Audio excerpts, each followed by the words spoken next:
Gostaria de apresentar os principais elementos mecânicos de transmissão de potência para que você possa estudar os sistemas que virão de agora em diante. Nessa foto, a gente tem a fonte de potência sendo fornecida através de motor elétrico. Esse motor elétrico está conectado com uma polia pequena. Essa polia pequena está conectada com uma polia grande através de correias trapezoidais. Então, apesar da foto ser polias e várias correias, eu quero apresentar os principais elementos, começando pelas engrenagens.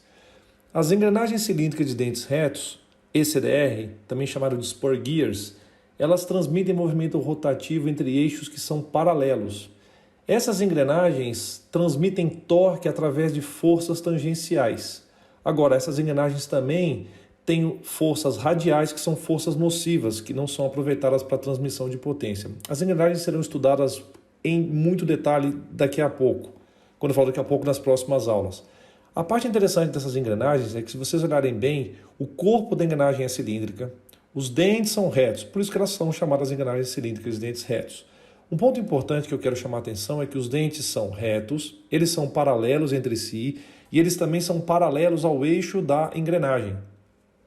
Em compensação, as engrenagens cilíndricas de dentes helicoidais, chamadas de ECDH ou em inglês Helical Gears, elas transmitem movimento rotativo entre eixos que são paralelos e eixos não paralelos. Essas engrenagens, elas têm as forças que são utilizadas para transmitir a potência, que são as forças tangenciais. Entretanto, tem dois tipos de forças nocivas nessas engrenagens, que são as forças radiais e forças axiais. De novo, reforço, a gente vai falar sobre engrenagens em profundidade nas próximas aulas. Essas engrenagens, elas também têm corpo cilíndrico, elas também têm dentes retos, elas também têm dentes que são paralelos entre si, entretanto, elas têm dentes que são oblíquos em relação ao eixo da engrenagem. As engrenagens cônicas, elas são utilizadas para transmitir movimento rotativo entre eixos que se interseccionam.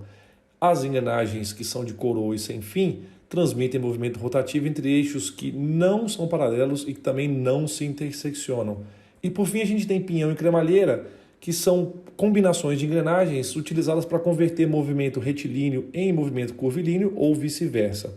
Um ponto importante é que nos desenhos técnicos, o diâmetro representado das engrenagens é o diâmetro primitivo. O diâmetro primitivo ele é calculado através do módulo vezes o número de dentes. Normalmente a gente mede o diâmetro em milímetros, mas na verdade é uma unidade de comprimento. O módulo também normalmente é medido em milímetros, mas ele é medido em uma unidade de comprimento, e o Z, número de dentes, obviamente é adimensional. O princípio fundamental de engrenamento é que as rodas dentadas tenham o mesmo número de dentes. Quando a gente fala sobre relação de transmissão, a gente sempre pega o número de dentes da maior dividido pelo número de dentes da menor. Na verdade, a relação de transmissão é um cálculo feito através do diâmetro do elemento maior dividido pelo diâmetro do elemento menor. Como a gente sabe que o módulo dos elementos engrenados é o mesmo, a gente pode constatar que a relação de transmissão vai ser o número de dentes da engrenagem maior dividido pelo número de dentes da engrenagem menor. Costumo dizer que esse número só pode ser 1 ou maior do que 1. Porque as únicas possibilidades que nós temos é combinar engrenagens de diâmetros iguais ou de diâmetros diferentes. E se forem de diâmetros diferentes, obviamente sempre uma das engrenagens vai ser maior do que a outra. E é a partir disso que eu quero definir a geometria básica ao te explicar que o nome dado à engrenagem menor é sempre pinhão. O nome dado à engrenagem maior é sempre coroa. Quando a gente estiver tratando sobre engrenagens, a gente vai sempre numerar o pinhão como sendo a engrenagem 1 e a coroa como sendo a engrenagem 2. Só para facilitar as fórmulas e que as fórmulas fiquem particularizadas. Mas de maneira muito genérica, quando a gente falar sobre pinhão, você pode numerar 25, 40, 50, A, B, C, isso não importa. O que quer dizer que, quando a gente falar sobre pinhão, estamos falando sobre a roda dentada que tem o menor diâmetro, e quando falarmos sobre coroa, sabemos que é a roda dentada que tem o maior diâmetro. Se nos recordarmos das relações físicas e cinemáticas entre duas engrenagens que estão conjugadas, obviamente sempre a engrenagem menor vai ter a maior rotação e a engrenagem maior vai ter a menor rotação. Como a força de contato no ponto de contato é igual tanto para a engrenagem maior quanto para a engrenagem menor, isso obviamente desconsiderando os rendimentos, a gente sabe que o torque na engrenagem menor vai ser pequeno, porque o braço é pequeno, e o torque na engrenagem maior vai ser grande, porque o braço é grande. Então isso é muito importante que seja entendido e de agora em diante a gente não tenha problema em identificar quem é a maior, quem é menor, sabendo que na engrenagem menor teremos menor torque, maior rotação. Na engrenagem maior teremos menor rotação, maior torque.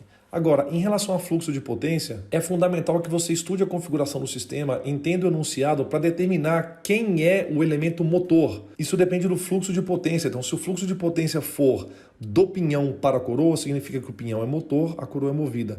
Em compensação, é perfeitamente possível que o fluxo de potência seja da coroa para o pinhão. Se isso acontecer, a coroa vai ser o elemento motor e o pinhão vai ser o elemento movido. Em inglês, chama-se coroa ou essas rodas dentadas de sprocket.